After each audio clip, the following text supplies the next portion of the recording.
Hi everybody, this is Labhesh Patel and welcome to the next edition in the series of TensorFlow tutorials.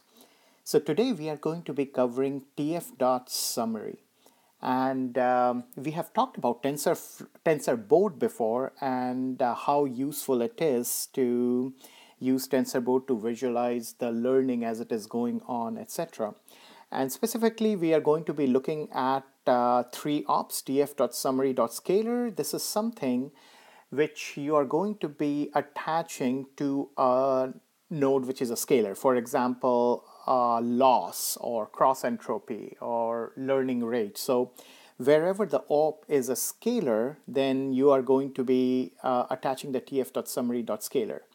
Now, if you want to view the distribution of a tensor such as weights, right? So weights can be many in number for a particular layer, and you want to, let's say, just visualize the distribution as to how far the weights are from zero, etc.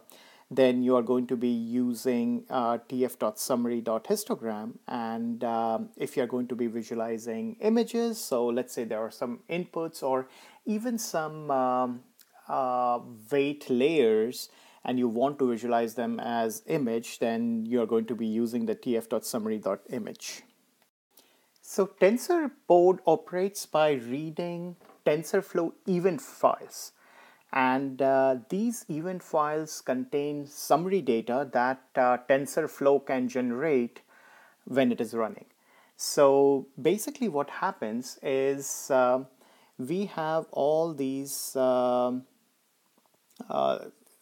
ops. And by the way, as is the case with everything in TensorFlow, the summary ops are actually ops, and you will have to run them later for them to do anything.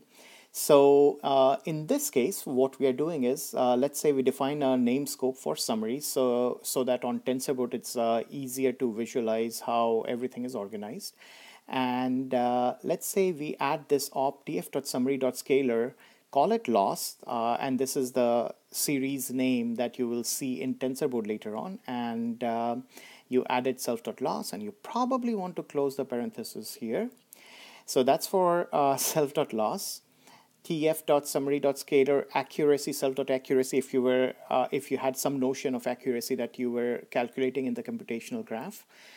Let's say out here we also want to see the histogram of the loss. Now this is a scalar, so you can still run tf.summary.histogram on a scalar, and it will have this interesting per step histogram that it will create.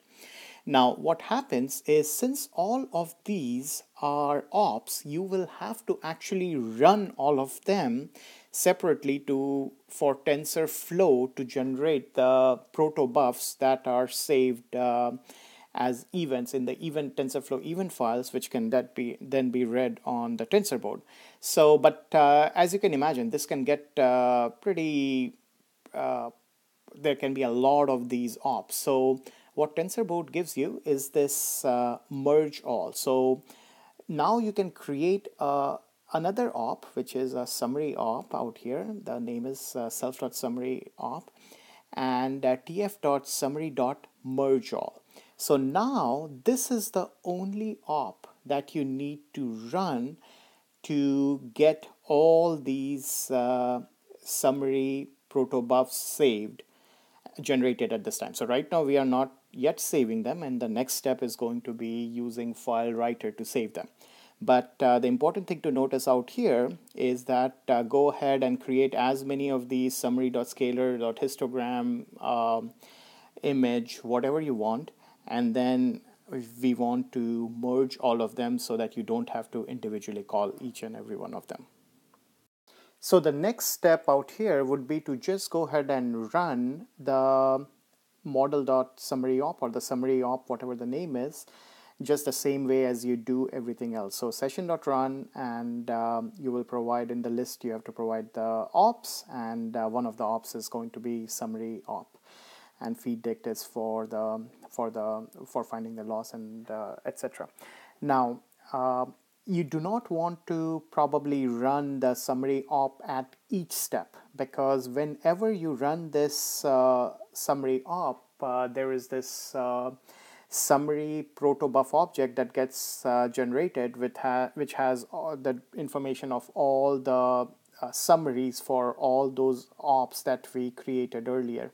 And if you run it at every step, it's probably going to be a lot of data. So you want to set up your ses.run where this gets called, the ses.run model.summary op gets called every n steps, and you can decide whatever n is. And the next step would be to go ahead and create a file writer, and the way you would do that is tf.summary.filewriter.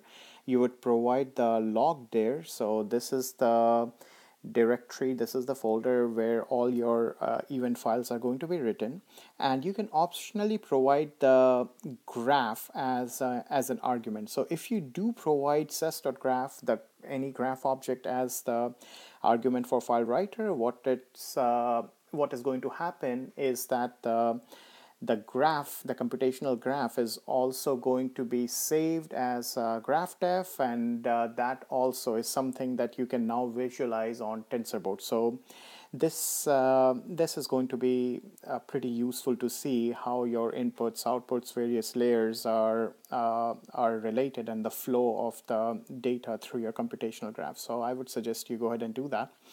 And once we have a handle on the writer, and in the previous step we got the summary by calling ses.run self.summary op. So now we have that protobuf object, and you're just going to call writer.addSummary, and that object summary which got returned, and you will provide the step out here. So this will enable the axes when you're actually running the TensorBoard to see what happened at what step.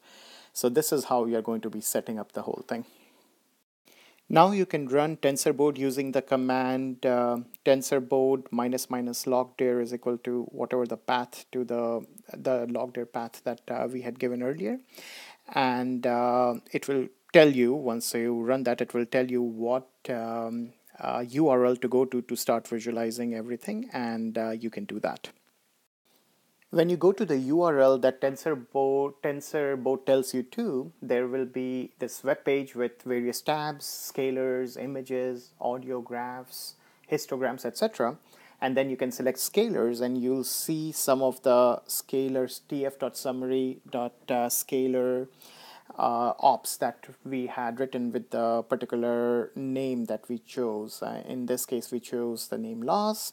And you'll see, and this, I'm not sure about this x-axis right now, because when you actually run it on TensorBoard, when I run on TensorBoard, I have this x-axis as the number of steps, so which makes it pretty easy to follow, because then you can just go that, okay, 0 when you're just starting, the loss is very high, and as we step, so that's the x-axis, that's where we were putting in the global step, the loss hopefully decreases if you're doing things right. So this is what you are going to see in TensorBoard.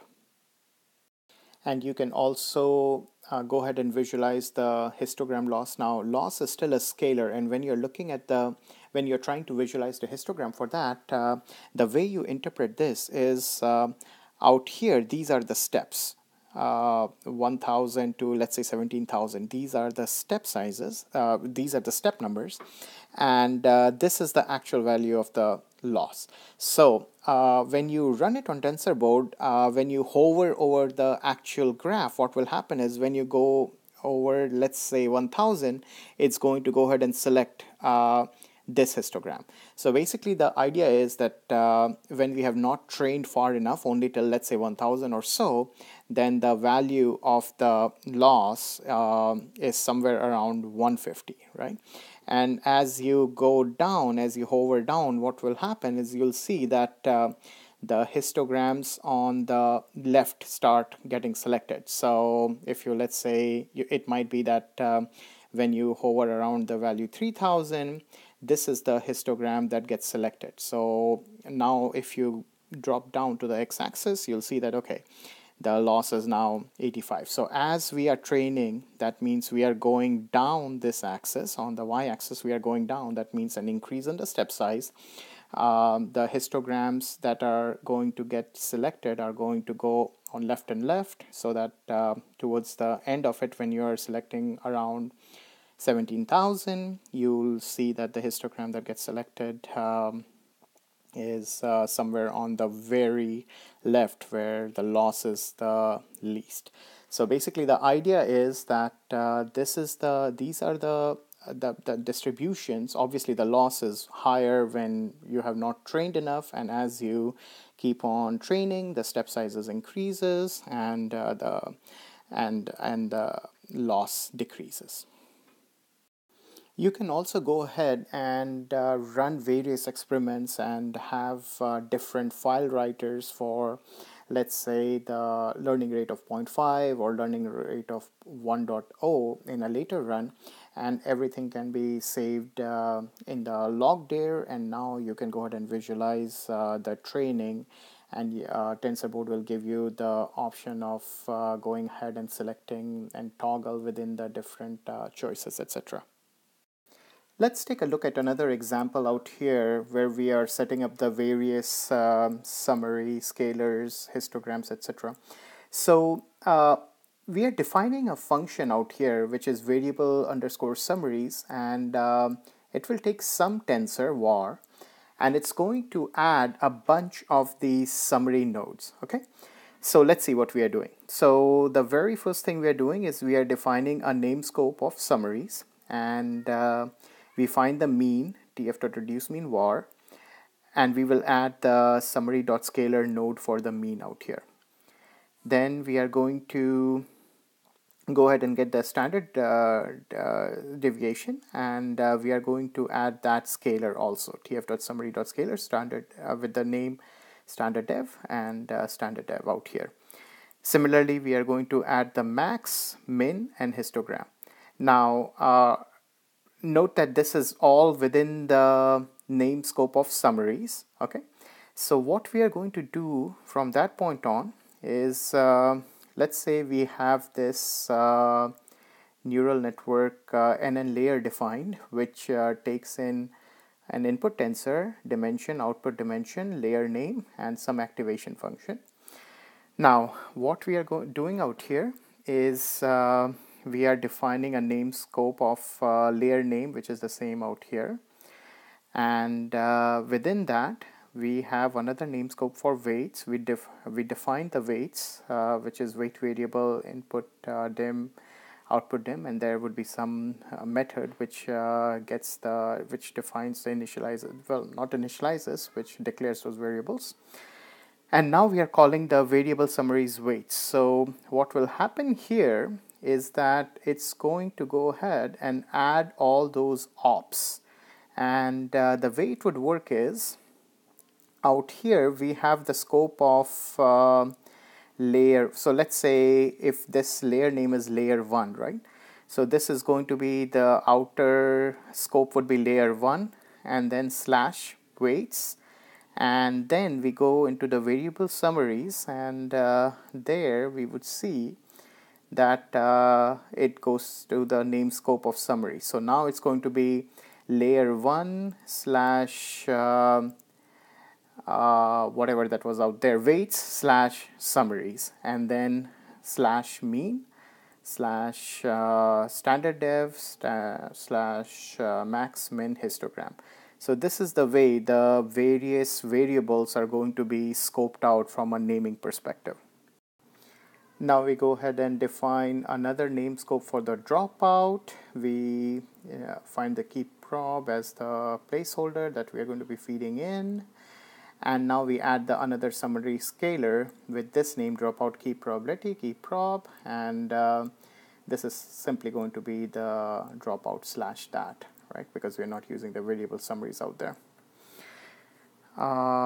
So again, we are now defining the model where NN layer 2, and all the different summary ops are going to be added with the layer 2 slash weight slash summary slash mean, standard deviation, max, min, etc., etc.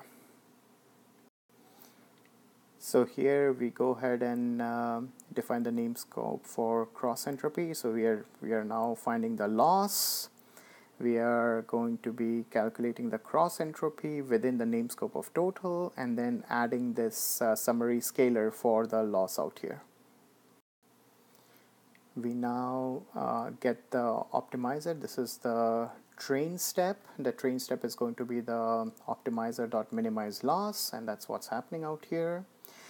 We define another name scope for accuracy. So these name scopes also help a lot when you're actually trying to visualize the graph on TensorBoard, because these nodes will come up as blocks and with a little plus on their top right corners, and when you click on that plus, it will open up the visualization and will have the various ops within it. So it's pretty important to pretty useful, I would say, to have these name scopes defined in a way so that your graph doesn't look like all bloated with all these operations everywhere. So here we have the accuracy, current prediction, and we get the correct prediction out here. Again, find the accuracy, and now we are adding the ops. So in this lecture, obviously, I'm focusing most on this. So all these steps are pretty standard. We have gone through them in the last lectures. So here we are focusing on the actual summary ops. Now that we have all these summary ops defined everywhere, we are going to go ahead and get a merged op with by calling tf.summary.mergeAll.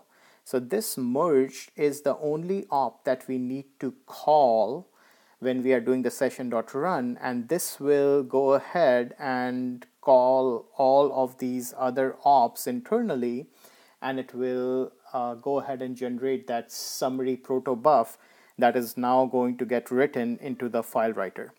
So out here we are defining one train writer, which is the tf.summary.file writer with some log dir / train, and we are also passing the ses.graph. So we are going to be visualizing the whole graph on the TensorBoard. Test writer, tf.summary.file writer, the same log dir, but it's in a different subfolder for test. And we are not passing the ses.graph out here. We already have this. This doesn't change.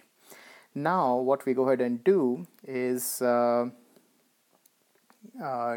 the tf.globalVariablesInitializer.run, and after we have all this stuff going, we are going to go ahead and start training and testing the model.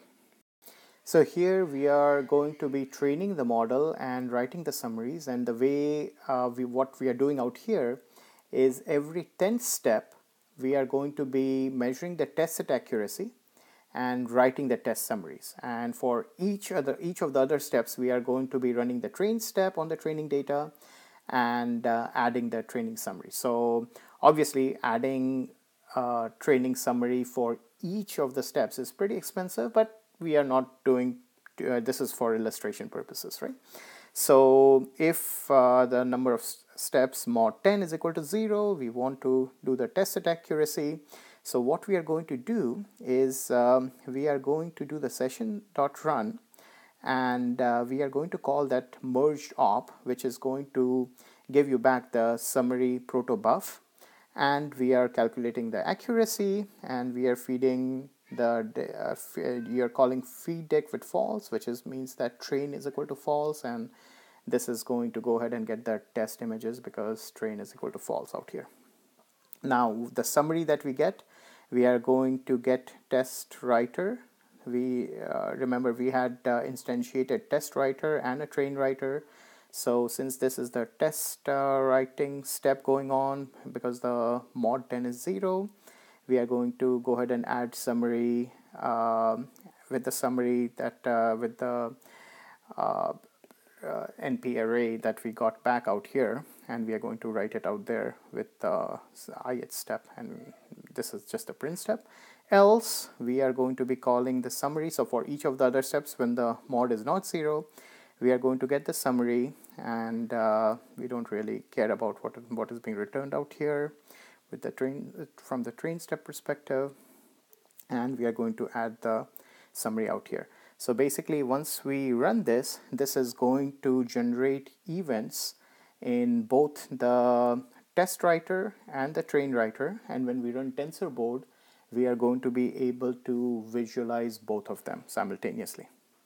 So again, the way you will run TensorBoard is by calling this command TensorBoard dash dash log there is equal to the path, and this is going to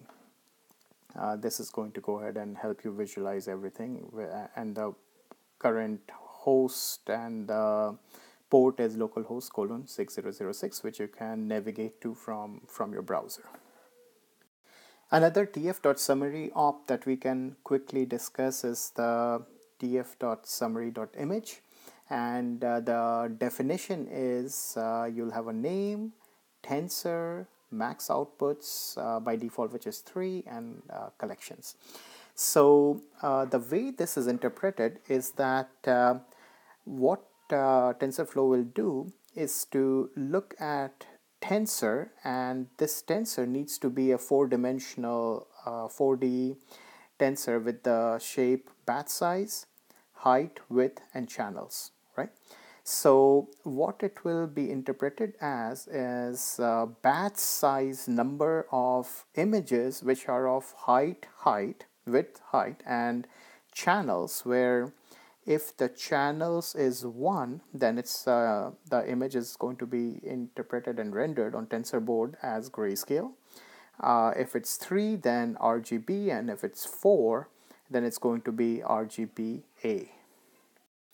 So when you add the tf.summary.image op to a certain input, let's say we have a batch of images as an input that we want to be doing classification, etc. for. By the way, if you hear noise in the background, that's my 3-year-old. I've been like thinking that, okay, I should only make videos when he's asleep and not making a noise, but then I'll never end up making videos. So I'm just going to roll with it, and I apologize if it's distracting. Okay, so if we have this tensor as batch size, height, width, channels, then the max outputs is going to determine how many of that batch. So this batch can be anything. It can be 128, right? So the max outputs is going to define how many of those images from that batch are going to be rendered and shown on TensorBoard. So that's how the max outputs argument is used. So that's that on the various tf.summary ops, and as I have said a few times in the past, TensorBoard is something that you really want to get very familiar with, and it's very easy to get into, play around with, and the whole API for adding the various ops and merging them, it's very simple. So there is no excuse for not using that, and it also helps you track how your training is progressing, and you can visualize pretty much everything very easily. So hopefully you find this useful, and hopefully you use this in your work. Thanks a lot. Bye.